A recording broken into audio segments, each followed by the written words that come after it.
Hello and welcome to Stalwarts of Music with Aditya Veera Season 2. Today's episode is partnered by Perpetual Buzz Experiences. They are an artist representation company with three very basic but lofty goals.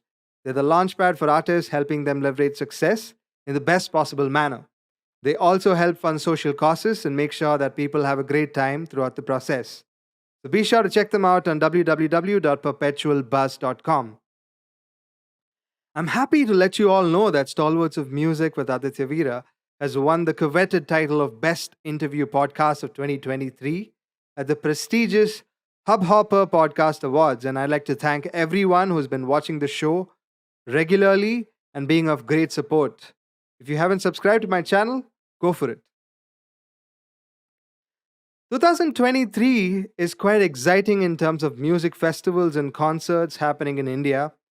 We are witnessing many international acts performing in our country, and I'd like to give a very special shout out for the Ronan Keating concert happening in Bengaluru on the 18th of November 2023 at the Bharatiya City Mall. So be sure to get your tickets on Book My Show. Details are in my bio. Lollapalooza Festival has also unveiled their show dates, and it's happening on the 27th and 28th of January 2024 at the Mahalakshmi Racecourse in Mumbai. Grab your tickets on lollaindia.com and the details are in my bio. Guitar virtuoso Steve Vai is coming down to India and he'll be doing a 3-city tour in Mumbai, Bengaluru and Kolkata on the 6th, 8th and 9th of December 2023 for the Live Box Festival. Tickets are available on skillboxes.com. Details are in my bio. And I have a very special surprise for you all.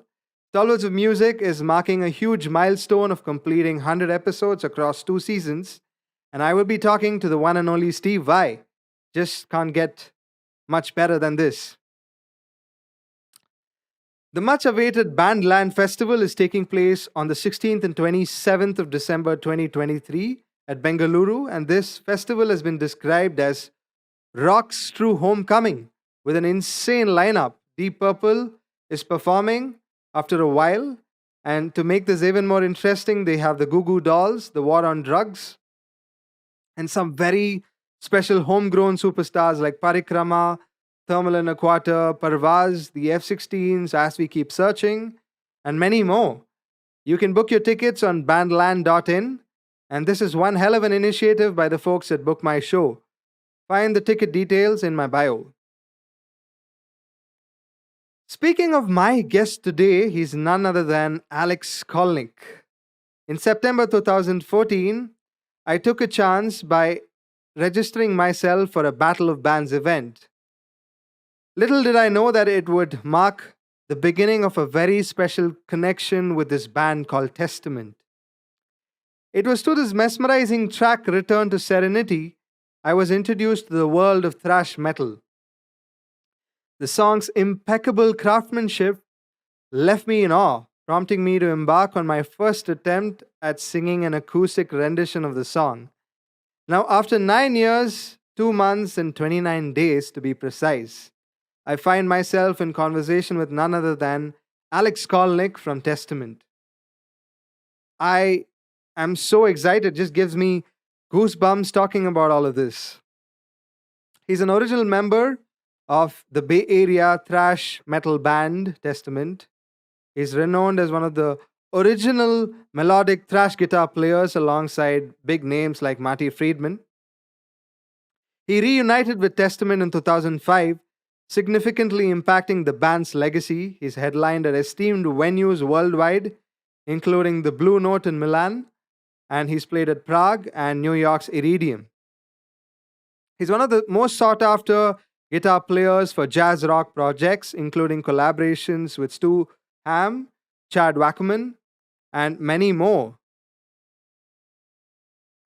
He's also the leader of the acclaimed World Acoustic Project, featuring international acts like Rodrigo, Gabriela, Horatio, Hernandez, and many more. Mr. Jose Triani has selected him as a primary guest instructor at the G4 Experience, and he's been a featured faculty member at the Warwick Base Camp too.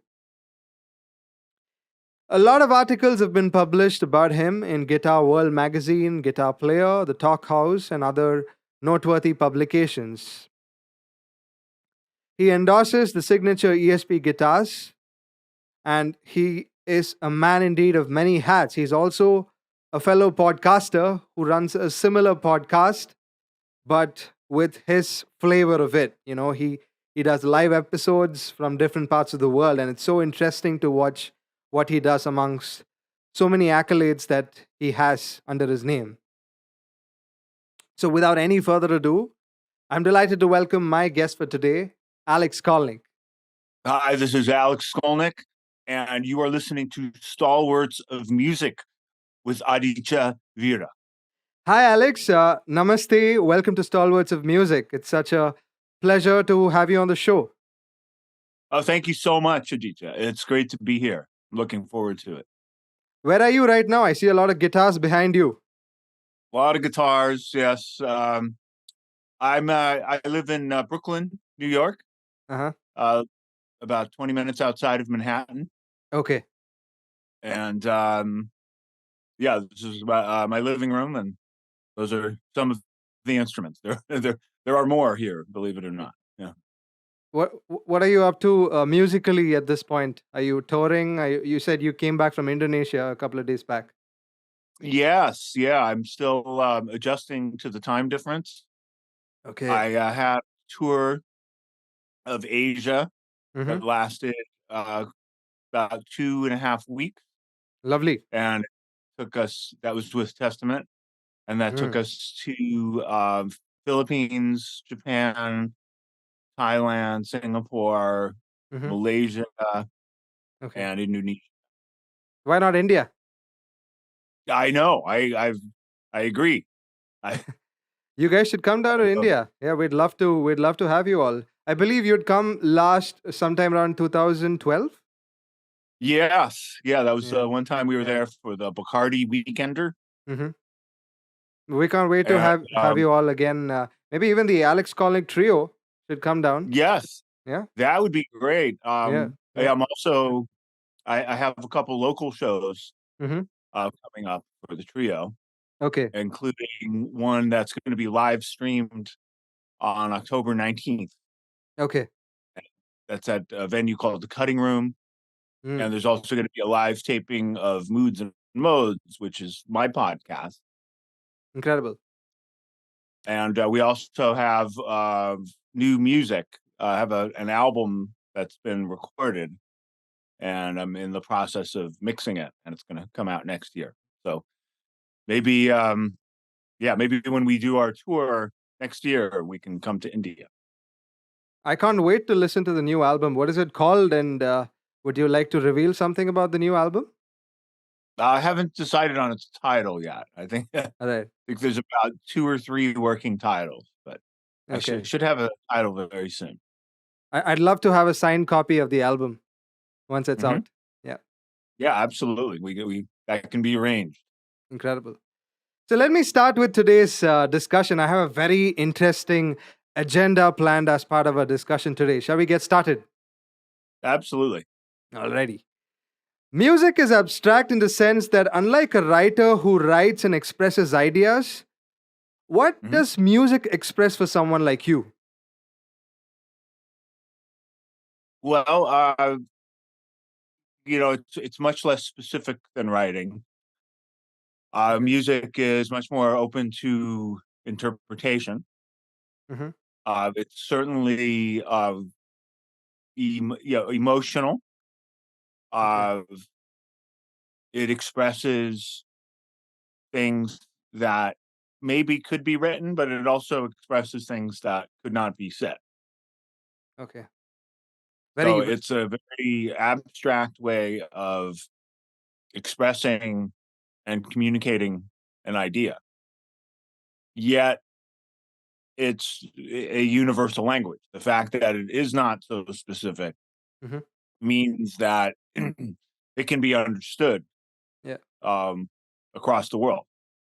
And then if it's music with words or vocals, sometimes you don't even need to understand the language just to feel what is being expressed.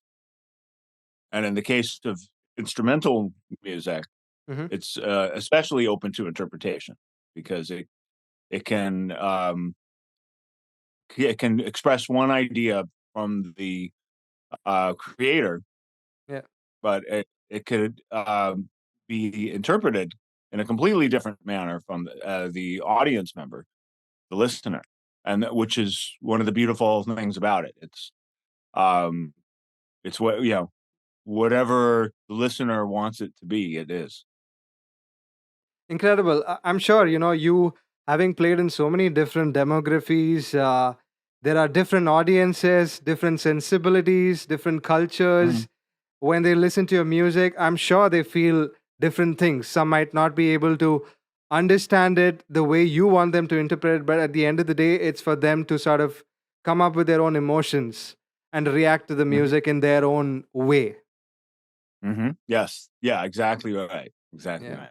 Yeah. I'd like to know what are some of the first bursts of creativity that you've experienced when you were a little boy? Um, let's see. I guess. Well, I remember my first attraction to music, Hmm. and I remember hearing early rock music Okay. from the 50s Mm.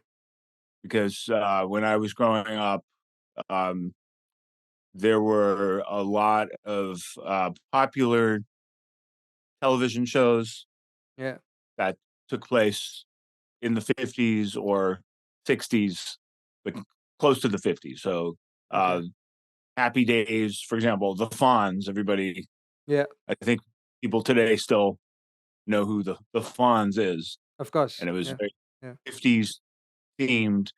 Um, and there was a popular movie. Actually didn't see this movie until I got older, but it was called American Graffiti.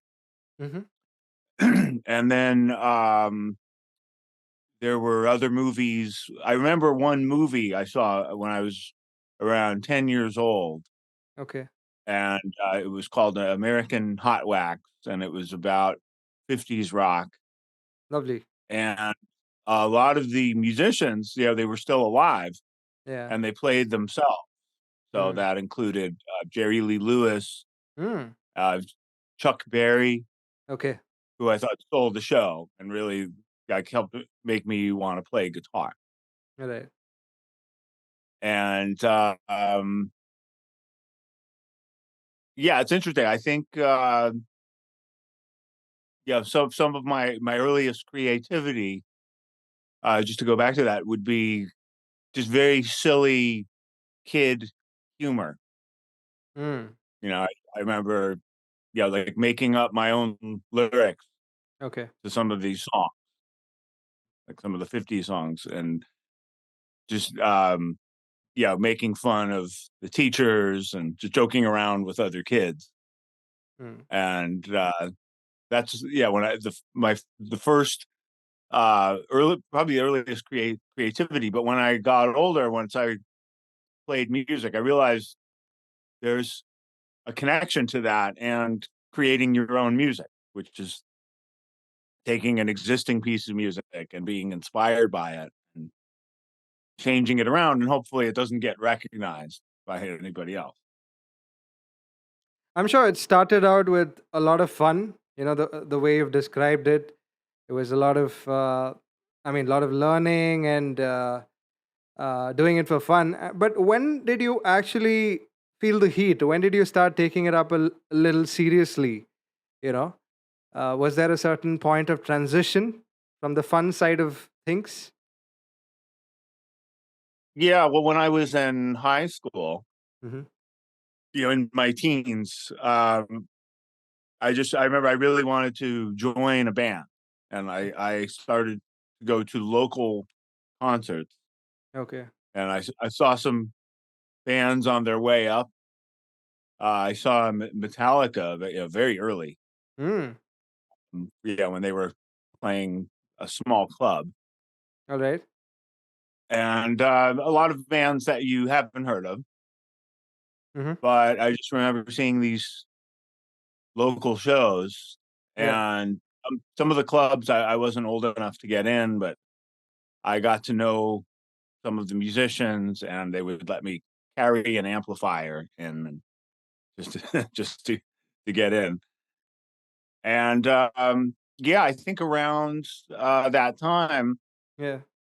I knew I just wanted to be on stage. I knew I had to practice hard Yeah. to be on stage, and yeah, it just really started out just wanting to play on these, in these local clubs where I used to hear bands. Interesting. Uh, Even more interesting fact, you mentioned Metallica. I'm sure you and Kirk Hammett had the same mentor, right? Which is Mr. Joe Satriani. Mhm. So, drawing from the profound influence of Joe Satriani, who's a luminary not just for his virtuosity, but he's also mentored esteemed musicians like you and Kirk. How do you find the qualities of a teacher manifesting in your mentorship approach today? And in what unique ways do you channel the spirit of Mr. Satriani's guidance into your own teaching style or the teaching methodology, however you'd like to call it? Yeah, well, you have to remember, he wasn't well known at the time. Right. He was just uh, very known in our uh, area. Mm-hmm. He was, the serious teacher. He was Okay. known as being very, very serious. He Right. only taught students that stuck with it. Mm. And I knew others who lasted one or two lessons Oh, because he didn't. Yeah, he was very nice, but he just did not have the patience for yeah, I can students imagine. that weren't going to Yeah. try hard. Yeah. Um, yeah. So he was the one um, music instructor that was a guitarist Yeah. that played on that level. I knew Mm. other kids that played violin or classical piano, All right. and I think if you played classical music, it was easier to find a serious teacher 'cause classical music was considered very serious. Correct. Yeah. But at the time, rock and roll was still, Yeah. had this reputation. It's fun, and the musicianship wasn't that serious. But here was somebody in our area that just had this very intense focus, and you knew that if you could hang taking lessons from him, you would come out a much better player. Yeah. So that also made me get serious because I studied with a couple other guitar players in the neighborhood who it turned out had studied with him, Mm. and I felt like I was catching up to some of the guys that I was studying with, and Okay. I found out that they had studied with this guy, Yeah. so I made sure to um, be on the waiting list and get lessons. And at the time, I didn't know. I mean, I think Metallica was already starting.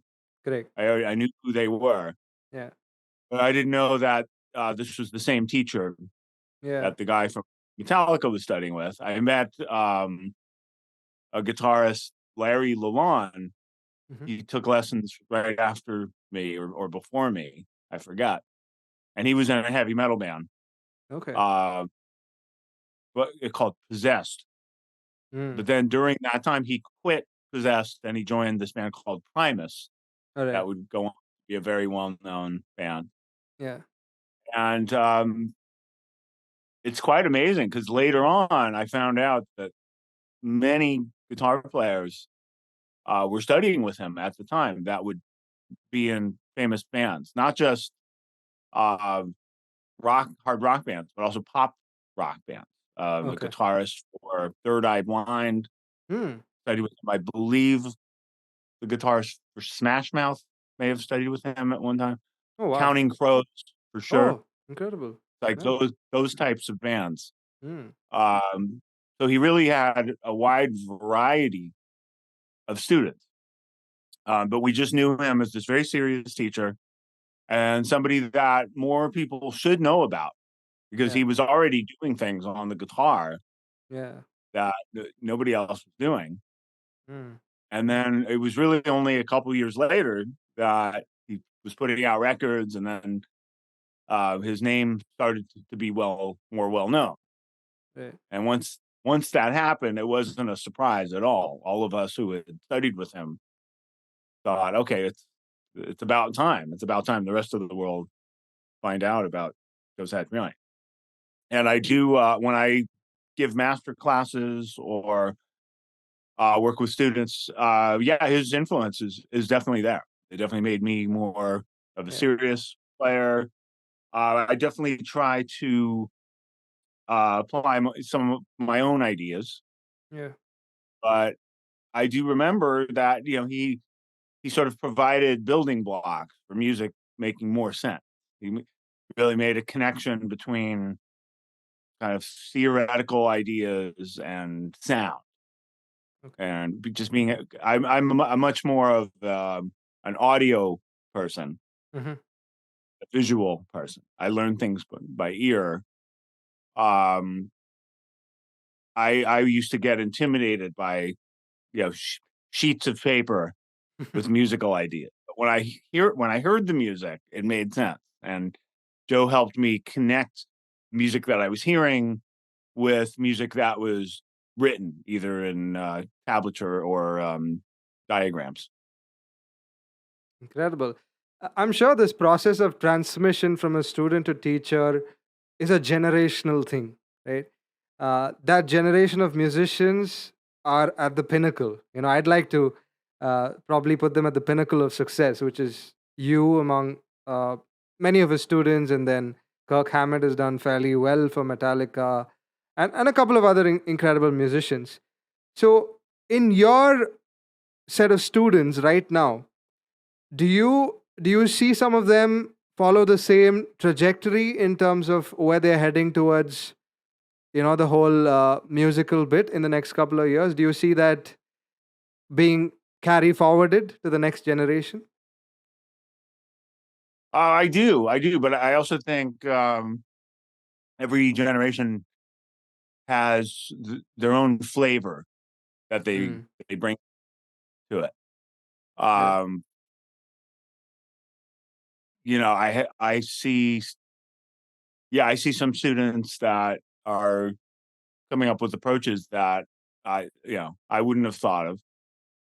Um, you can also see in the um, guitarists that are getting well known now, Yeah. that are sort of newer generation players. Hmm. Uh, Mateus Sasato is Yeah. somebody that comes to mind, and we were both on the faculty for Joe Satriani's G4 experience that took place Recently. early this year, Yeah. and that was just great being able to hear him up close. And he's got a whole unique approach. Yeah. There are some other young players around Hmm. his age. I hear a similarity, and Mm, I'm not sure what there's a fluidity okay. that these guys have, and I feel like it's generational. They are a certain age. They have a certain they have a certain learning process. Yeah. Grew up with videos and Mm, technology yeah. more so than the rest of us, and I think yeah, I hear common threads, and I'm sure the generation after that is also going to sound different. Incredible. The future seems pretty promising, and it's Hmm. heading the right way. For sure, for sure. Both your parents are highly accomplished PhD graduates from, I read somewhere, right? So how did they Yeah, shape from your Yale. Yeah. yeah, how did they shape your perspective on education and creativity? And can you share a pivotal moment or piece of advice from them that has influenced both in your academic pursuits and your musical career? Yeah, well, yeah, to be honest, I did not relate to the academic side when I was All right. growing up. Okay. Um, they read mostly academic journals Mm. and non uh, news, sort of current event books. Okay. They mostly watched current event programs. Hmm. So growing up, it was just all news and current events and scholastic journals, and I found it very uninteresting. Okay. Um, and that's why music was just the complete opposite. Hmm. It was exciting. It felt colorful. Yeah. Um, but I think I certainly picked up some things by osmosis. Mm. Yeah, just sort of an awareness of what's going on in the world. Yeah. Um, I I enjoyed some entertainment on Mhm. television, but I wasn't as addicted to entertainment and pop culture the way Okay. some of my friends, All right. a lot of my friends, just watched much more television, Mm. read much more comic books, and they were just more into kid things. I think I grew up a little bit faster Mm. because I was sort of surrounded by this sort of academically serious Yeah. environment. So when I did start to pursue guitar and play music, I think a little more serious. Also because I had something to prove. Yeah, my parents Yeah. thought, yeah, it's just this A lot of silly pressure. hobby. Yeah. Yeah, yeah, Yeah. I have an older brother that Okay. was playing for a while. He's about 7 years older. So Okay. Okay. he when I was just starting to play, he was playing in local bands, Oh. but never stuck with one band, never really had a career plan, Yeah. and ended up just not sticking with playing Yeah. music. But it made me more determined because I had to prove, okay, I'm gonna do this. I'm gonna do this for real. Yeah. And even after I had joined my band, Testament, which was in high school, Hmm. uh, I got even more serious because I realized, okay, I don't know how, being in a band is so unpredictable. Bands, I'm wow. sure. As it turns out, we reunited years later. I got back in the band. I'm playing in the band now. Yeah. But it was so unpredictable. So I didn't know how long the band was going to last. I didn't know how popular the music was going to be. I wanted to be able to play no matter what, and I like many different styles of music. And I figured, okay, I've worked. By the time I was around in my early 20s, I'd done a couple albums with Testament. I'd worked so hard to be able to play this kind of complicated lead guitar. Mm. I just thought, okay, I need to keep learning. There's Yeah. more than that. Yeah. I want to be able to play with different types of musicians and not just be limited to this one scene of you know very fast heavy metal. As much as I love that music. Well, you've done pretty well for yourself. You've made a huge impact, in all your musical contributions, and you are recognized in every nook and corner of the world. So that was a great way to start. Yeah. Well, thank you. I feel like now I'm not dependent on being in a band. It's great. The Yeah. band is doing well. Yeah. Um, there's more of an infrastructure for the Yeah. type of music we do. We have cruises. We're going to do a cruise this month with Lovely. Lamb of God and Oh wow. Mastodon and all these other bands. Um, Massive.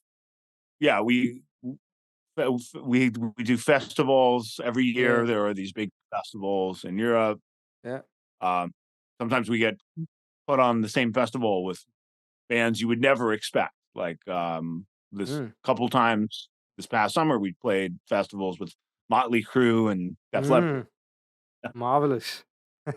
Yeah. So now, it's a lot of fun, and but it's also, it's not all the time, and Yeah.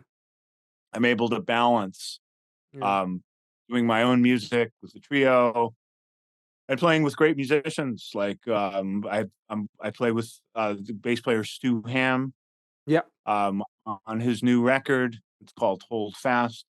Mm. Um, One of Stu's favorite bass players was Percy Jones, Yeah. who is best known for Brand X, but he also played with Brian Eno and many others. Mm. And I'm in a project with him as well, Yeah. which is like Yeah. Yeah. a huge honor. And so to be able to play with musicians like that, I don't think it's something I could have done Yeah. if I had limited myself to just thrash metal music. Sure. I agree with you. I mean, I've interacted with several many on the show, and all of them have sort of given a similar line of advice. The more the number of bands that you play with, the different kind of sounds that you get exposed to, that sort of makes you Mhm. a better musician, makes you more versatile. And I totally agree with you on that. Yeah. Thank you, thank you. And I have no judgment for people who don't do that. Yeah. Um, I was a bit of an oddball in the Mm. metal scene because most of the guitarists I knew Yeah. really only played that that one style of music. Right. Now I'm Right. starting to meet other players, Yeah. especially younger players that play more than one style, Yeah. which I think is great. But at the time, yeah, it was a very strange thing for me to actually work with musicians outside of heavy Mm. metal. But to me, I love going back and forth. Okay. You did mention about the Alex Skolnick trio. You guys did a tribute to Mark Twain's iconic character, Tom Sawyer, if I'm not mistaken, Mhm. through your music, right? It showcases your deep appreciation for literature. So, how did Twain's storytelling influence your approach to composing and performing that particular song? And are there other literary works that have similarly inspired you with musical creations? Yes. Well, first thing, I can't take credit for the song Tom Sawyer because it was written by Neil Peart Yeah, and Rush. It's a song by yeah, Rush.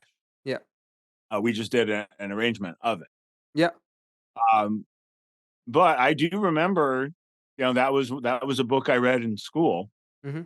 and really connected with, and I remember thinking, "Oh, this is very cool." There's actually Yeah. some rock music that relates to something I've read in school. Hmm.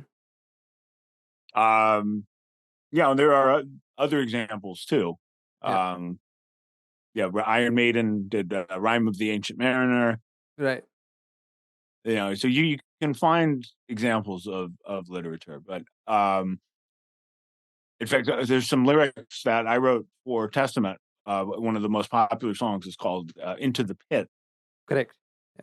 I'm and aware. it's a metaphor because the pit Yeah. is the word pit is often used to describe a mosh pit at a Mm. metal show.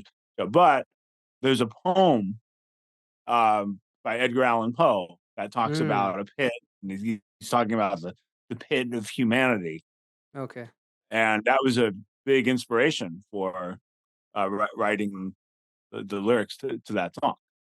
And I do read a lot, and some of the ideas that I encounter in books do find their way into my music, either directly or not. Incredible.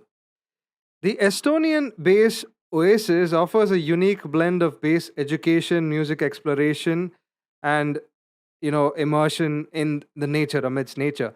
So how do you think the environment enhances the learning experience for aspiring musicians, and what aspects of the program do you find most exciting? Yeah, well, the Estonian Bass Oasis was a big honor to be a part of. Yeah. It's a music education program that is headed by Stu Ham, the great bass player who I mentioned earlier, Yeah. and I believe this was the third one that he's Yeah. done, and he's planning to continue. Hmm. And he brought our mutual friend Mohini Day, Yeah. who is just so inspiring and just such a great person and musician. Okay. Uh, and we talked there uh, together. It was a week long Mm. um, experience of workshops Yeah. and a finale concert. Mm-hmm. There were some master classes. We each gave a master class. I gave one. Mohini Yeah. gave one. Stu gave one. Our friend Craig Mundell, who's a great drummer, currently on tour with Steve Hackett Oh wow. from Okay. Genesis. Genesis. Yeah. Yeah, and it's it's in this location that's pretty much off the beaten track. You know, you Mm. have very few distractions. Yeah. And yes, you're in Europe, but you're in this part of Europe that it's not very common to visit, not in the sense of, you know, Paris or Yeah. Athens, Yeah. Milan. It was a little town in Estonia. Yeah. And it was a really fun thing to be a part of. Mm-hmm. And I'm looking forward to coming back someday. Incredible. You joined Testament sometime around 1986, if I'm not wrong. That's right. Yeah. Yeah. It'd be late 85, I think. Right. Right. So that was the year Metallica had released Master of Puppets, their third record. And I would like to understand what was the Bay Area like at that time, and what was your response to the seed of culture at that point in time? Yeah. Well, so at that point, I finally made the jump to playing in clubs. I had been going to clubs Mm-hmm. for a couple years. I was Yeah. very young. I was the youngest one of the youngest ones around. Yeah. And by that point, Metallica released uh, Master of Puppets. They were on Elektra Records. Yeah. They supported Ozzy Osbourne on Mm. tour. Mm. So by then they were on this whole other level, and it was very clear Yeah. that they were going far. It wasn't clear they'd be one of the biggest bands in history, but still, it was very clear they were going to be this big band. But underneath them, you had so many other bands. You had this whole local scene, Yeah. which they had briefly been a part of, but really they had started in Southern California. They were a Mm. Southern California band, and when they um, got Kirk Hammett in the band, and then Yeah. Cliff Burton. Yeah. Those were both Bay Area guys, so they became a Bay Area band. But initially, it was a different bass player, Ron McGovney, and it was a different guitar player, Dave Mustaine, Mm. and they were all based in Southern California. So Yeah. very briefly, Metallica was part of this scene right before they started blowing up. But also in the scene, you had Exodus, which Yeah. was Kirk Hammett's band before Metallica, Mm-hmm. and you had the band Death Angel, Mm-hmm. and they were considered kids of the scene. Now, most of them were about my age, but I was in Okay. a band, guys who were older, Yeah. and you had a bunch of other bands too that maybe aren't as well known, like Forbidden was a band. Okay. Uh, there was a band called Violence, Mm. 2 syllables, VIO dash Lens. One of the members from Violence ended up starting Machine Head, Oh. Okay. which Yeah. became a big band a Yeah. few Yeah. Of years course. later. Yeah. Yeah. Um, and then a bunch of other bands as well. So there were shows almost every weekend, and it's kind of amazing because there weren't that Yeah. many venues. You know, you had a couple important venues in Berkeley, California, which is where the college was, which is where I grew up. Yeah. So I really had access. I was in the epicenter Mm. of all this. A lot of the other people in that scene would come from further away, like further in the East Bay. Okay. Um, because it's a very large area. Yeah. You had a couple of venues in San Francisco. There were a couple in South Bay, which is now Silicon Valley, but Yeah. Yeah. this was before the tech industry was as big as it is now. Like San Jose and Mm. Santa Clara had these venues, but some of the main ones were in Berkeley, and between Berkeley and San Francisco and the South Bay, uh, you there were shows at least a few a month. Mm. So it was pretty constant, and then visiting bands started coming through. Okay. So you had I remember Slayer, Mm. their very first show in the Bay Area. Yeah. Um, they played in Berkeley, and I remember being at being at the show and Mm. amazed at how fast they played. I'd never heard a band play Yeah. that fast live. Um, Megadeth did their first show in Berkeley, Mm. and so it really became this training ground for a lot of new bands, some of which became very well known years later. Yeah. Incredible. I mean, it's just, I mean, all these names were some of my high school bands, you know. I was Mhm. introduced to thrash metal by this incredible band called The Testament. Yeah, Right? I've heard of them. Yeah. The ritual Mhm, undoubtedly is a masterpiece that evokes strong emotions, right? My mhm. gateway into the world of metal was by the introduction to Return to Serenity. Oh, And cool, and cool. I even performed an unplugged rendition during a memorable battle of bands in the city during my Oh, undergraduation. amazing, Yeah. amazing. So, can you share some insights into the creative process behind crafting this iconic song? Yeah, it's interesting. I think at that time, um, there were some that ended up being the last uh, album Yeah. that I did with the band Hmm. until we reunited Yeah. in the 2000s. Right.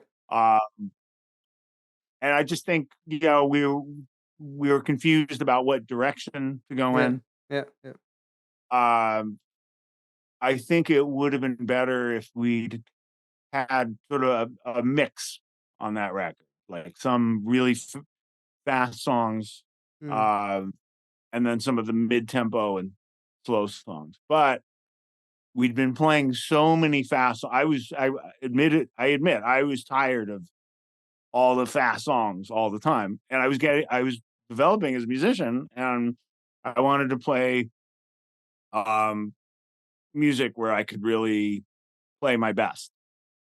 And I thought there were some moments on that record, Electric Crown, Ritual, Return to Serenity, where I really was able to play my best. But yeah, putting the songs together, it was difficult because we were, yeah, there was just tension about what direction we should go in, Yeah. whether we should even do a slow song.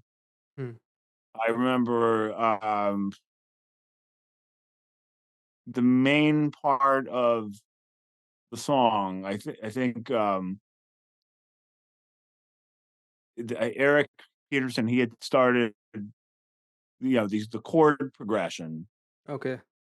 for Return to Serenity, but just very simple chords. Yeah. And I suggested we take different voicings on the chords. So I was and still am a fan of Andy Summers from the Police. Yeah.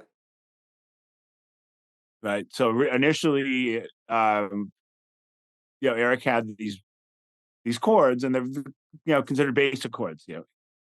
E minor, G, D, A, And I thought, okay, what if we take each of those, but we do it like Andy Summers would do it from the Yeah. Police, and that Yeah. was part of that pattern. And then there's this sound underneath that really colors it.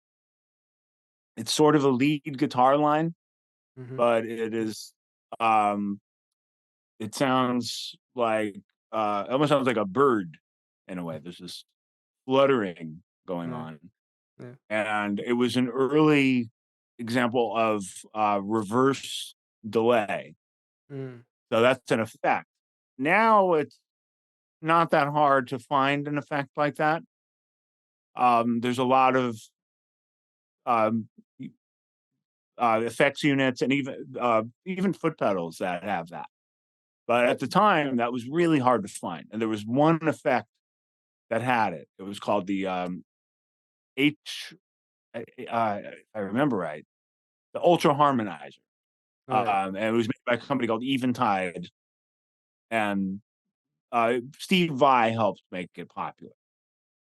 So Steve Vai was doing his instrumental albums, and he was a big fan of this unit, the Okay. Ultra Harmonizer. I don't think he uses it anymore, but at the time it was pretty popular. It was more of a studio unit, but I found this one sound and it just worked perfectly Okay. for Return to Serenity. And I just remember for the solo, it just needed. I felt like I wanted the solo to be a song in within a song. Mm.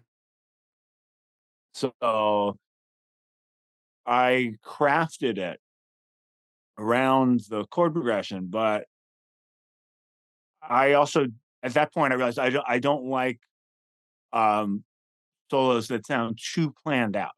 Mm. So I think for me, for a solo to be exciting, there has to be an element of improvisation, Okay. and I hear that in a lot of my favorite solos, like with Eddie Van Halen, for Yeah. example. Yeah. Even though some of those solos, yeah, they sound like they're meant for the rhythm part Yeah. and they're built around the songs, but you could tell he's not playing it exactly the same every time. In Yeah. fact, even when you see live clips, Mm-hmm. there's always something fresh and Yeah. natural. So Yeah. Yeah. I remember doing a few versions of the solo until one felt right, but it was never exactly the same. But somehow that's one that seems to really stick with people, and even today, it's quite a number of years later, Yeah. I hear from listeners that are big fans of that solo, and it's a big, it's a big honor, and I really had no idea at the time because I really just wanted something that fit the song, and we didn't really have anything at that tempo and that level of melodic Yeah. quality. Yeah. So it was really something and I was also doing it for. I felt like at the time thrash metal bands really weren't respected, Mm. at least music press.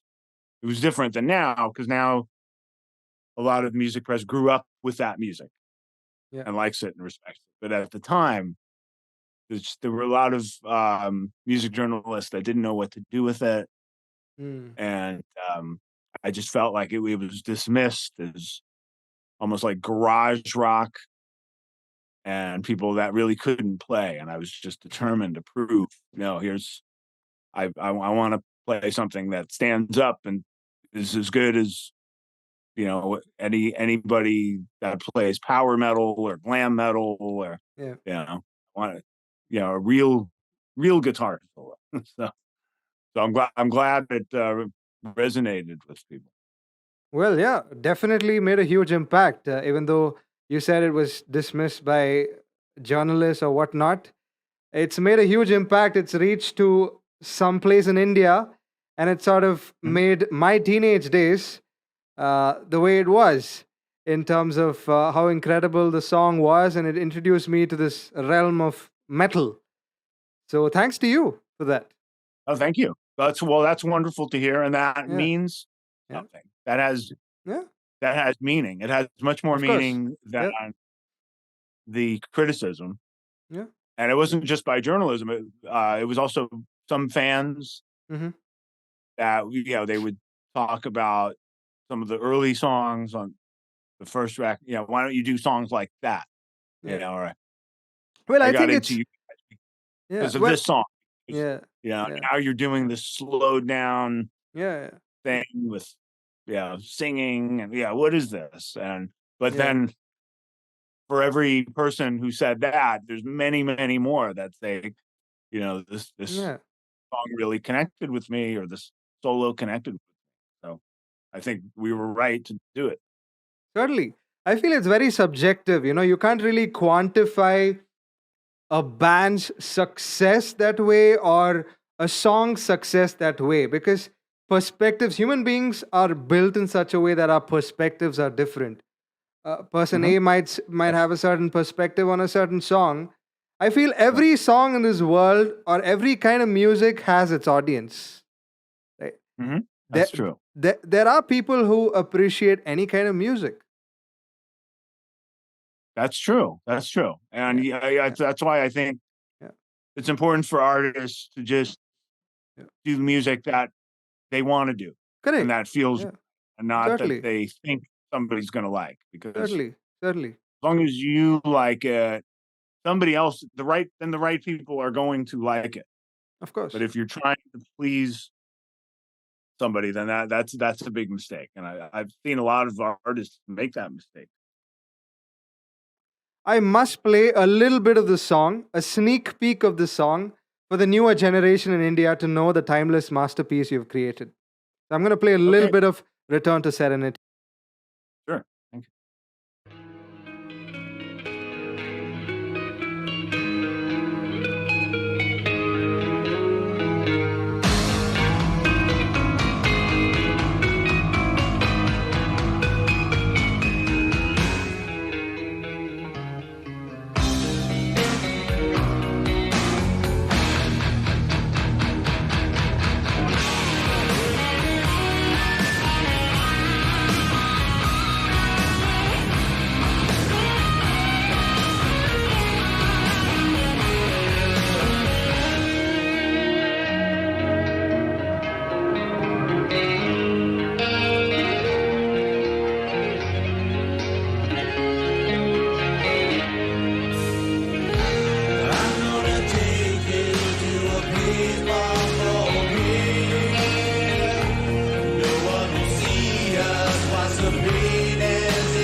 That was the incredible, a sneak peek of Return to Serenity by Testament.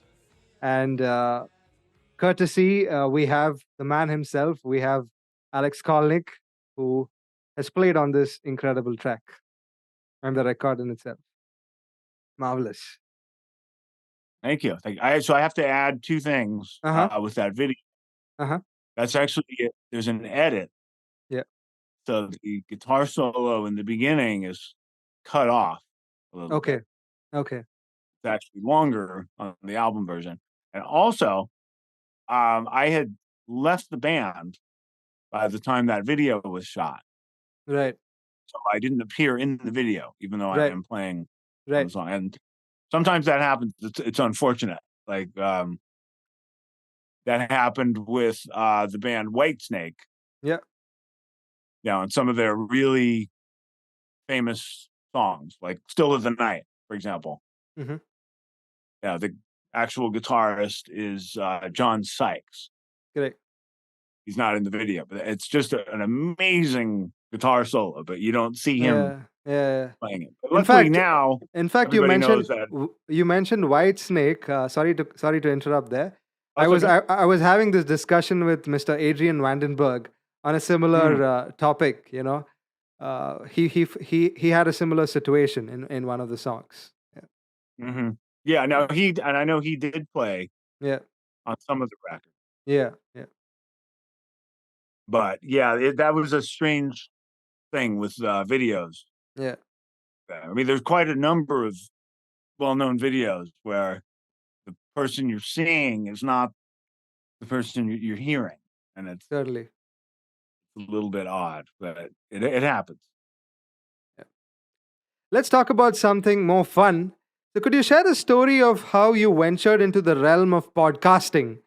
Additionally, what approaches did you employ to grow your listener community as you journeyed from vintage guitar shops in Brooklyn to legendary recording studios and iconic music venues in different parts of the globe, delving into the work of celebrated musicians through insightful commentary, engaging conversations, and captivating performances? Oh, thank you for the nice description. Hmm. Yeah, this was it's just something I thought about doing for a long time. It just Yeah, seemed like a good way to share musical ideas, yeah, but not just uh, through recording music.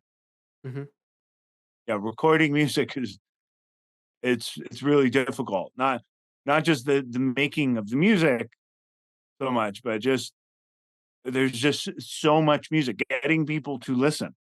yeah, And I just thought, a podcast just seems like a really good way um, to share musical ideas and share them informally. yeah, yeah, We're doing one right now. We're spending an hour. yeah, We can we can talk about whatever we want. It can go so many places. And I remember thinking about this um, all the way back to I don't know the '90s or the 2000s. hmm, So between my experience, um, being a touring musician and recording, and then going back to school, I went back to university okay, and studied music at the university level. I got a hmm, degree at the New School, which in New York, which has a great jazz program, hmm, and just expanding and playing with musicians from the jazz world and from all different types of musicians. yeah, Um, I just figured that what I have so much to offer yeah, as far as like sharing experiences and conversing with other musicians, playing with other musicians, hmm, that it would be a great radio show. yeah, But you know, radio was starting to disappear, hmm, and I thought, okay, this is a problem. It's a great idea. It'll probably never happen. yeah, And then next thing you know, podcasting comes along. And I just thought, okay, one day, I remember hearing about podcasts in the 2000s, and that mm, it was going to be this thing, but it still seemed very out of reach. And then yeah, eventually, yeah, I heard, people are doing podcasts, and it's possible to get the equipment and do it on your own. Anyway, I thought about it for a long time. I finally started meeting up with musicians. mm, I think 2018 or 2019, okay, and I would have musicians come over, mm, and we would play and talk about music. So one of the musicians is from India, Prasanna, okay. uh, Guitar great persona, guitar yeah, player. of course, yeah, Yeah, he worked with A.R. Rahman. yeah, Mohini has worked with him quite a bit. yeah, He came by, my friend, Near Felder, He's a Mm. great jazz guitar player. A couple others. But then 2020 happened, and Mm-hmm. next thing you know, there's COVID, and nobody can be in the same room. So Yeah. Yeah. I didn't know what I was going to do. But then by then we have Zoom, Yeah. and yeah, it's just it happened really naturally. I just realized, you know what, I can do a podcast even if somebody's not in the same room Yeah. using Zoom or some other platform. And then there were a lot of sad events the Mm-hmm. last few years that um, got me to be more creative with the podcast. So Yeah. losses in music were just Yeah. like I think the first one was Peter Green. Yeah. When Peter Green passed away, I just thought, Mm-hmm. okay, I have to do a tribute to Peter Green. Yeah. And then Chick Corea, Yeah. one of my all-time favorite musicians. Mm-hmm. Um, Eddie Van Halen. Of course. Yeah. Yeah. Jeff Beck. Uh, Yeah. Yeah. so yeah, there have just been these losses, but Yeah. each one, the most recent one being Jeff Beck, Mm-hmm. each one got me to really dive into the person's music and the story, and you know, it's been a very creative, satisfying thing to work on. Certainly. It's a lot of work, but it's a lot of fun, and I've had some artists on that I just never would have imagined Yeah. connecting with. One of my all-time favorites, Pat Metheny, Oh wow. uh, about his new He's a record. dream Yeah, artist I've been wanting to talk to for years now. yeah, just one of the Yeah. greatest Yeah. of all Yeah. time, All time. Yeah. in my Yeah. opinion. Um, Peter Frampton, Wow. You yeah, have an eclectic roster of artists on your yeah, podcast. Yeah. and Yeah. since then, it's been Yeah. yeah, it's been great. I mean, I also often Yeah. folks I know. I Yeah. did a great one with Mohini. It's not out yet, but Okay. uh, uh, Antonio Sanchez. Yeah. Yeah, I mainly go for high level musicians Got it. that I admire, but there's somebody fun that comes along. So I did a recent one. This is going to be my next episode Mm-hmm. with Chris Shiflett, who plays guitar for the Foo Fighters. Foo Fighters. Yeah. Of course. Yeah, Yeah. Yeah. and yeah, he's a really interesting person and musician. And I confess I didn't know that much about him because there's these bands like Foo Fighters or Nine Inch Nails, Yeah. where there's like one person who's the focus. The The others don't spotlight. always Yeah. get that much attention. Yeah. But um, that that band has been together a long time. He's been there more than 10 years. Yeah. And if you listen, he is an important part of the music. So that was really interesting for me. That was a very Yeah. different um, person to have on. But so yeah, so it's developing, and it's been this really unexpected new part of my creativity. Incredible. Stalwarts of Music shares a very similar ideology. Uh-huh. Some of the guests who've been on my show are very similar to some of the names that you mentioned, right? So I've been doing this since 2020 when the pandemic hit, and I've completed nearly 100 episodes, over 100 episodes. Wow, Uh, wow, you're Half far an ahead hour. of me. I'm I'm Well, close to you 50. do so many other things. You tour the Right. world, you play amazing music, you record, you do a lot of other things. But this Yeah, is I have a more of good my. excuse. Yeah, it gets Well, delayed by touring and yeah. recording. No, but I would sort of I sort of envy the fact that you also get to bring them to your home studio since you have access to all of them, right? which I don't have at this point. But the dream is to sort of, set up a nice studio setup and bring them on the show, and then do it from like a live studio. That's the dream where we'd like to see this podcast get into. Yeah, Yeah, most of them are remote, but yeah, occasionally yeah, when it's somebody that's local, yeah, I'll bring them over. yeah. In fact, the October itinerary has been like incredible. I had another interview with Mr. Schofield half an Oh hour yeah, back. I also That was another incredible show, which will be out pretty soon. Yeah, that's a dream of mine to get him. I'm sure I will one day. you will certainly, certainly. Yeah. So, the Writers Guild of America and the Actors Guild are currently on strike against the Alliance of Motion Picture and Television Producers.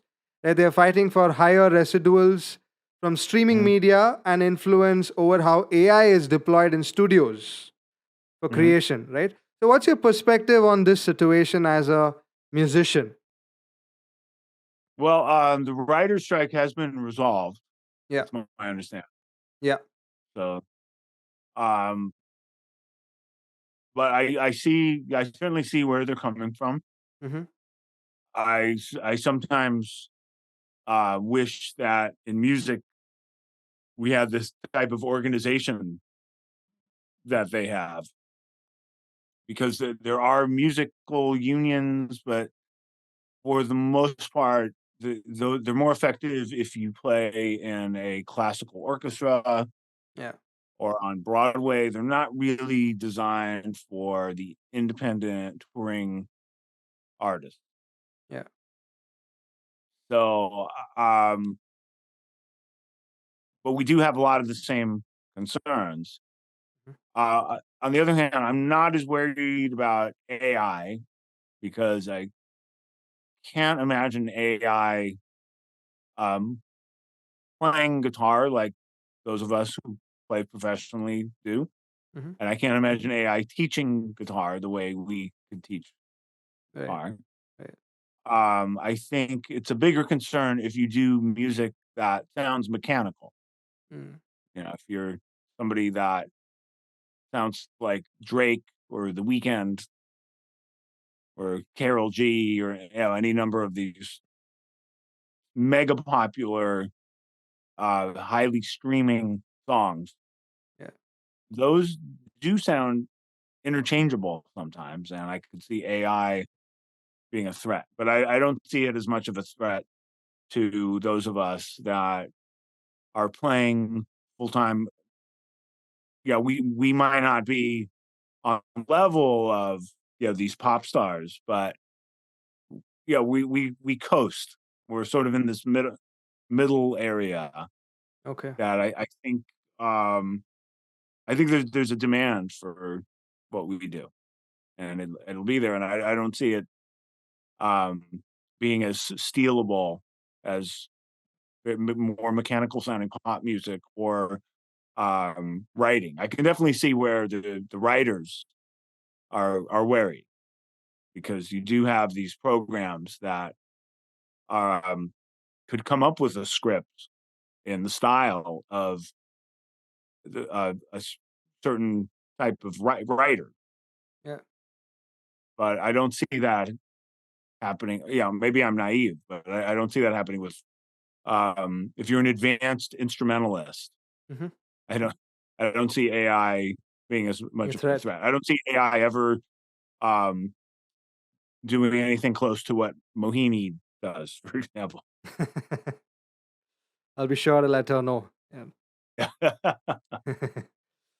Well, it suddenly reminded me of something what Mr. Joe Zawinul said, that there's a dearth of genuine storytellers in modern music because the entertainment industry no longer looks at music making as an art form.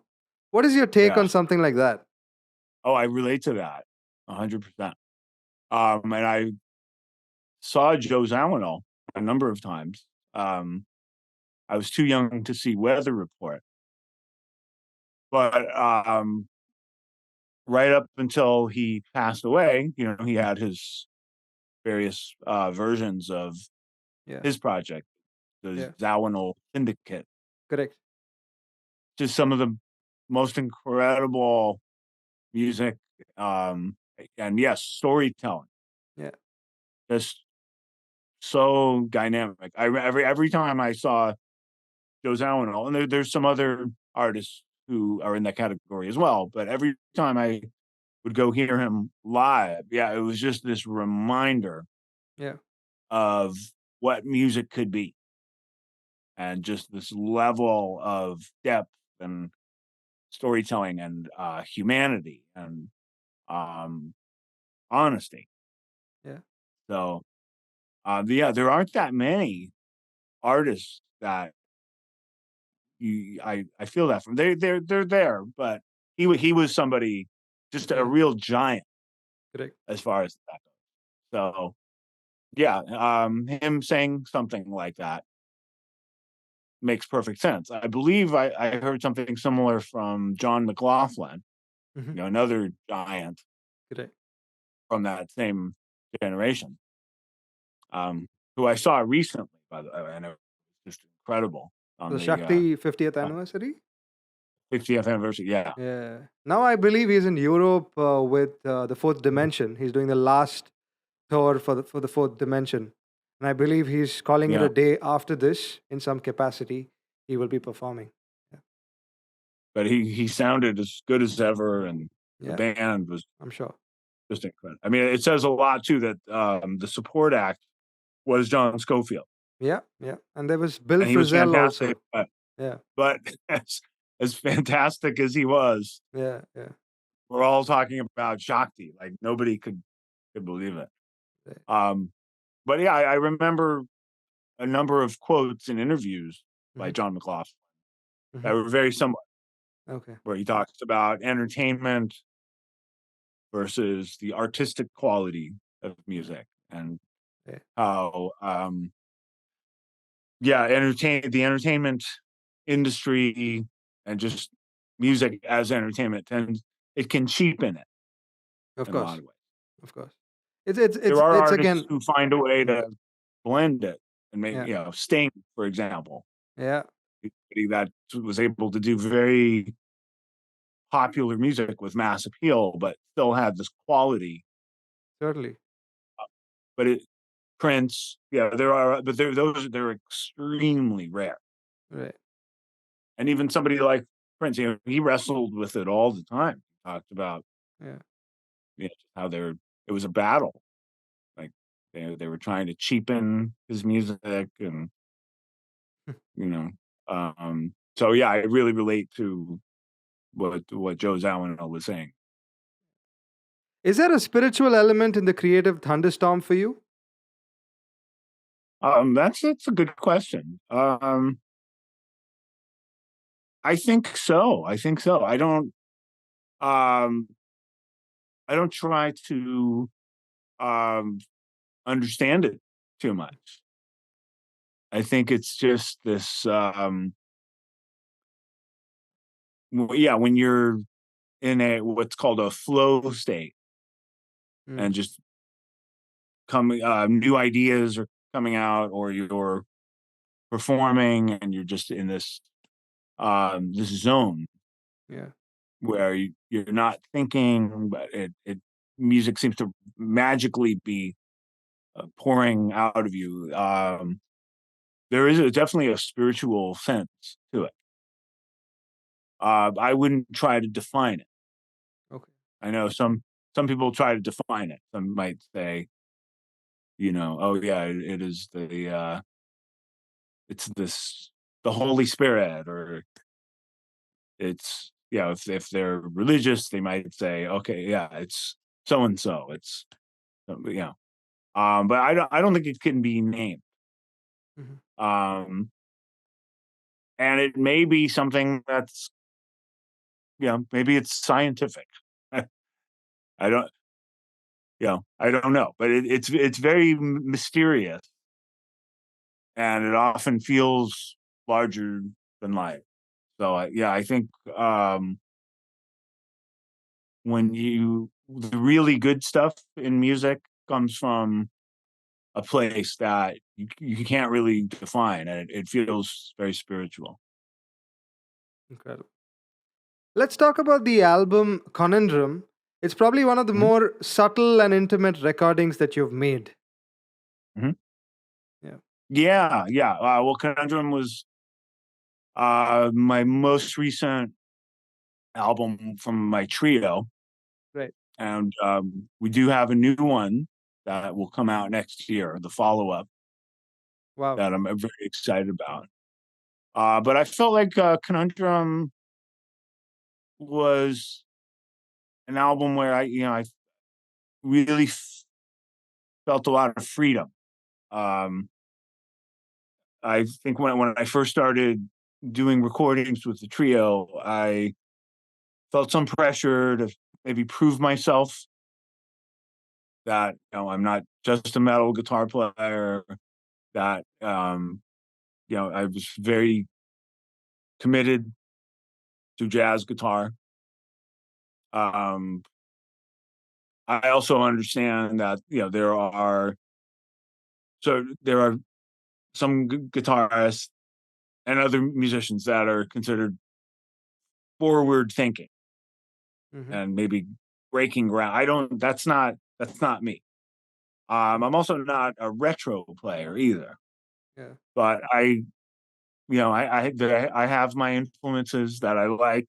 There are quite a few. I mentioned Matheny. We talked about Schofield. George Benson is another one.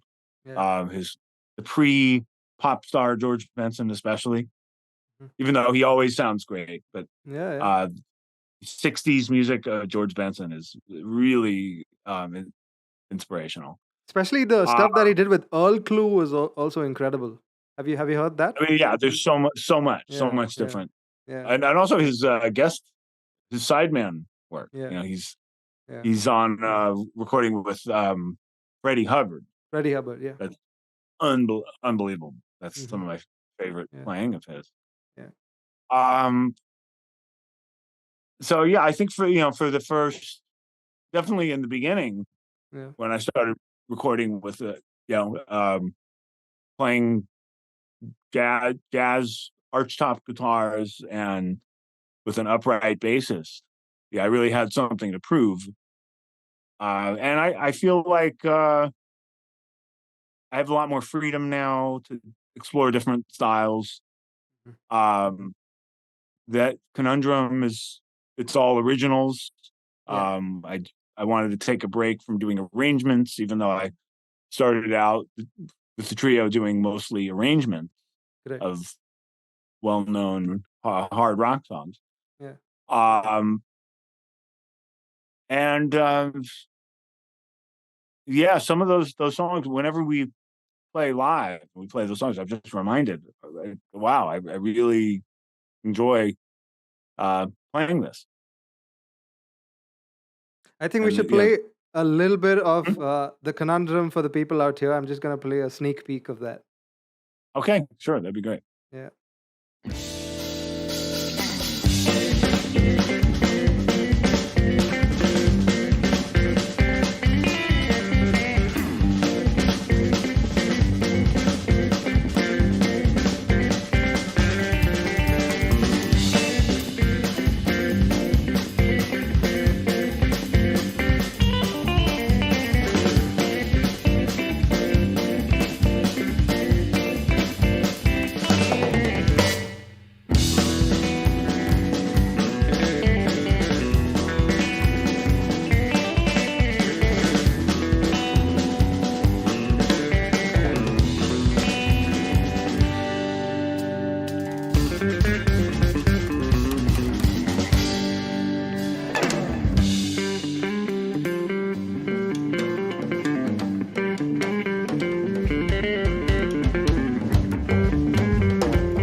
That was Conundrum by the Alex Skolnick Trio for the Yeah, viewers. that was actually Culture Shock. Uh huh. From the album. the album Conundrum. Yeah. Yeah, Yeah. that's a fun one. Yeah, it That's a is. blend of Nashville flavor and world music flavor. Incredible. So I'd like to come to the last part of our agenda, which is the rapid fire. And let's see how Mhm. you do in terms of the rapid fire. I have 4 questions for you, right? Okay. So first question for you, Alex. What is that one song that always makes you cry? Song that makes me cry? Hmm. Oh, that's a tough one. What I don't cry very often. Um, there is a version of um, a Peter Gabriel song, Uh huh. but it's sung by somebody else. Okay. Um, the jazz singer Diane Reeves. Oh, of course. Yeah. You know who she is? Yeah, what a Yeah. real hero of mine. Just Yeah. an incredible. Yeah. So she has a version of "In Your Eyes" by Peter Gabriel Yeah. Mm. that's just so moving, Yeah. and it's such a great recording. Yeah. Uh, I have to be selective about when I listen to it Yeah. Yeah. because it's so powerful, and yeah, it evokes such emotion. Yeah. I haven't listened to it in a long time. I'm reminded I should put it on again. But yeah, it gives me goosebumps, and that definitely Yeah. brings me quite closer to crying than any other song. Have you heard his new album, I.O.? Uh, I think it's called I.O. And then he's put like a series of tracks as part of it. There's one called Road to Yeah, I mean Joy. it's Yeah. just unbelievable, Yeah. fantastic. I love his versions of songs, but Yeah. there's also some great cover versions of his songs Yeah. too. Yeah. I actually bought tickets to see him, and I Oh, couldn't wow. go because of my tour schedule. So Yeah. it In has fact, right. problems. Yeah. In fact, I was planning to get him on my show yesterday. I was talking to his management, and then Mm. they said that post his tour we can schedule an interview. So I'm really looking Oh, that's forward to. exciting. So that'll be part of season 3, most likely. Oh, that would be So great. yeah, yeah, That'd be amazing. looking forward to that. On the contrary, what is your favorite guilty pleasure song? Ah, ah, ah. Guilty pleasure song. Um, there are a few. Uh huh. Um, I have to think about it. Um,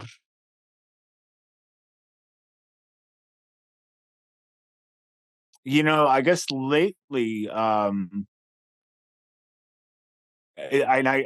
didn't get into it right away, but "Wrecking Ball" by Miley Cyrus. Good It's just choice. beautiful It's a melody. I'm beautiful sorry. song. It's Yeah, just, yeah, it is. and It I think is. it's outlasted the hype Yeah, yeah, of when it initially came yeah, out. yeah, yeah. And also, I got into it recently because I saw her do it with Dolly Parton Oh wow. Yeah, in a duo, and I just yeah, okay, that song, it stands the test of time certainly, certainly. And in fact, she also did a collaboration with Metallica. with Miley's. Metallic. Yes, Yeah, yeah, absolutely. So yeah. and she's David Byrne Hmm. from Talking Heads. Yeah, On New Year's, she did this special. Her and Dolly Parton hosted it. At one point, she had David Byrne yeah. come out. Is it the winter I song that you're talking about, the Christmas song, or was it I don't something? remember what song it was, I but think it was a Christmas song, if I'm not mistaken. I remember it I'll was go very look at it. funny because Yeah, on yeah, social media, yeah. her fans they did not understand who David Byrne is and complaining this guy can't sing and Yeah. it was just not realize that's his whole style. Yeah, And yeah, I think I have a lot of respect for her. I think she yeah. kind of This is outgrew incredible. the Yeah, tabloid queen that yeah, she was, and yeah. Of she's course. got an incredible voice. She collaborates Very with unique Dolly voice. Parton, David Yeah, Byrne, Metallica. I mean, yeah. so She's got something. Of course. she's a guilty pleasure, but I'm proud of. Lovely, lovely. If you had to put together an all-star thrash metal band, who'd be in it? All-star thrash metal band. Uh huh. Um, Definitely James Hetfield. Okay. Even though Metallica is not always a thrash metal band, they're Yeah. their own type, but they are. If you go back, and they sound just as good doing. I saw him live recently, and Yeah. uh, yeah, I mean, so rhythm guitar and vocals, right there, that's covered.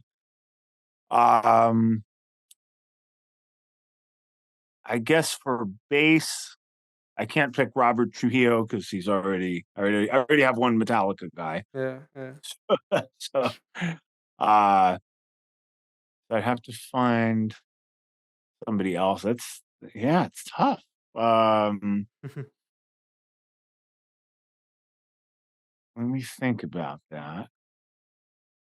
All right, so what? I'm gonna Rob Trujillo. He's still All right. my favorite.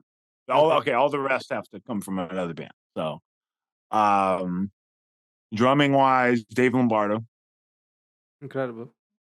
incredible drummer, and just a very unique player, Yeah. Yeah. Yeah. unique artist, Yeah. and yeah, I mean that would make up the thrash band right there. Um, Maybe we could get an additional singer and Wouldn't you have. be part of it? Well, of course, I'd be lead guitar. Yeah. So you already got two guitars. You got me Yeah. and Yeah. James Yeah. Hetfield. Yeah. Yeah, maybe he doesn't want to do vocals the whole time. Hmm. So we could switch off. It'd be good to have female vocals in there. Okay. So let's take Elisa Whiteglitz from Arch Enemy, who's a Mm. friend of mine, Yeah. Yeah. and she can sing pretty. She can sing very Yeah. Very talented. Yeah. intense Yeah. death metal vocals. Yeah, like Yeah. unbelievable. Yeah. Yeah. Marvelous. Sounds like a massive band. What are the Yeah, top yeah. top five must-haves before a Testament tour for you as a musician? What are the top five must-haves that you'll have to check in your list before a Oh, Testament you tour? mean when I'm packing Uh to huh. Uh huh. take on the trip? Definitely a camera. Okay. I've gotten into professional cameras, Oh, so lovely. I have a really nice camera, Hmm. and so that always goes no matter what. Um, I got this new device called the Nux, Hmm. NUX, Okay. and I wonder if I might even have it here. Yeah, I'll get it. Yeah. Sure.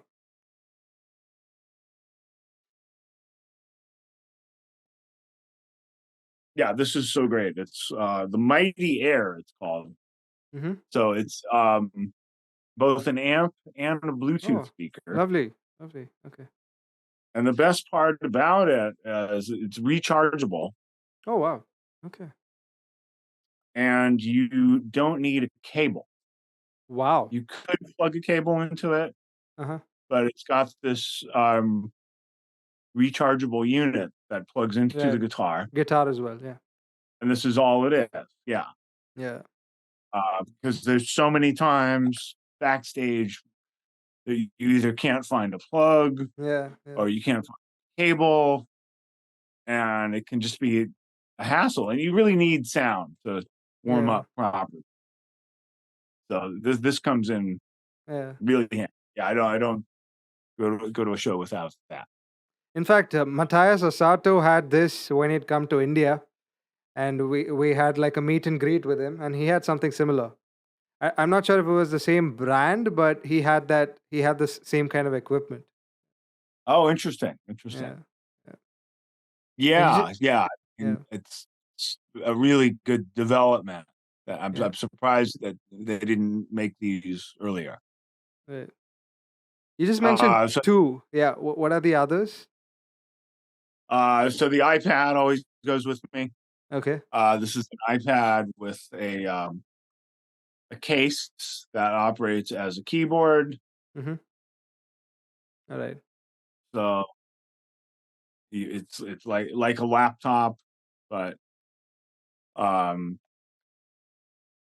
that's always, it serves a lot of purposes Yeah. to stay connected. And um, yeah, I've got quite a few devices actually. So for my podcast, I have this device called the Pod Track. Oh wow. What is that? It's Okay. made by Zoom. I happen to be wearing one of their shirts. Ah. Um, Zoom North America, no connection to Zoom platform. Yeah. Yeah.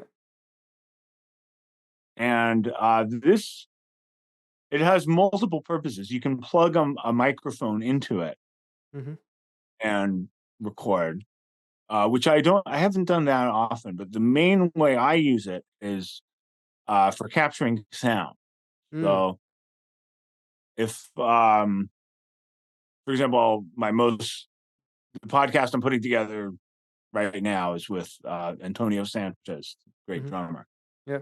and we're talking about specific music of his. And with this, I'm able to play it from my phone or my iPad and capture it very well, Oh and wow. then transfer it onto my laptop computer. And it's it's been it's been really helpful for doing podcasts on the road. Lovely. It Yeah, reminds me that I haven't put out the episode with Antonio Sanchez. I'd done it uh, long back. I haven't had the time to put it out as yet.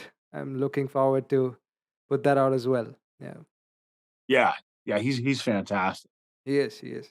Um, I mean, yeah, absolutely incredible. And yeah, I know I seem to mostly be mentioning gadgets, but Yeah, yeah. Wardrobe, maybe. wardrobe. Sure. Uh huh. um, yeah, let's see. Wardrobe. Well, it changes. I have my stage clothes. I have Hmm. yeah, yeah. You have to have warm clothes. You have to have cool Yeah, clothes. yeah. Um, yeah, you have to be prepared for all the different types of weather. Um, I'll just add one um, more gadget: noise canceling headphones. This is very important Ah, yeah. Of course. for flights, and these are also Bluetooth headphones. But you have Hmm. the option to plug in. Ox. Yeah. So um, yeah, if I'm working on my laptop, I can plug directly in. But for flying, these just sound good. They block out all the noise. Sony WHXM, they're called. Yeah. Only really, really incredible one. So I have one last question for you, Alex, which is a custom in all of my interviews, and I ask all of my guests this very question. Down in the distant horizon, what would you like to be remembered as? Oh, gosh, that's really interesting. Um, I guess I would like to be remembered as somebody who's creative musically, but also a deep thinker and who defies stereotypes, and that hopefully brings something positive into the world, Great whether it's music, answer. or ideas, or Right, right. energy, or whatever. Just a positive influence. Marvelous, marvelous. Great answer for a closure. This interview will be additionally aired on Big FM Shillong and Mhm. Aizawl, two incredible radio stations in the northeastern part of India. Nice, nice. And it'll be part of my YouTube channel, Aditya Veera 1994, which is my YouTube channel. And Excellent. and it'll also be streaming on all audio platforms: Apple Podcasts, Spotify, iHeartRadio, Amazon, name it. So Oh, it's wonderful. I'll be sure to share the links once the interview is out. Thank you so much for tuning in. It's been Yes. an incredible blessing, privilege, and an honor, Alex. Thank you once again Which for taking so much time out. which part of India are you I in, am by the based way? out of Bangalore. Bangalore. Okay, yeah, where I visited before. Well, next time you come down, just hit me up. I'd love to talk to you. I'd love to do a live interview with you during your next visit Yes, to India. Yeah. that would be great. My girlfriend has some Indian heritage. Oh, She is wow. a monk Okay. Okay. from the western part of India. She's an architect, and her name's Incredible. Patty. And we haven't been to India together yet, but we're talking about it. So um, I'll let you know if we go there, or if I go there playing music. Yes, please. Yeah, please do. And I'd love to stay in touch with you, talk to you more often, and also explore the world of podcasting. That sounds great. All right, then. For sure. I'm going to let you go. I hope you had fun. I hope you enjoyed Thanks being to on the the- show. Yeah, I had a great time. Really good questions. Thanks. Different. So Thank you. So you have a nice day. I'll see you soon. Bye bye. you Take too. care. Okay, stay in touch. I Sounds will. good. Bye. Okay, bye bye.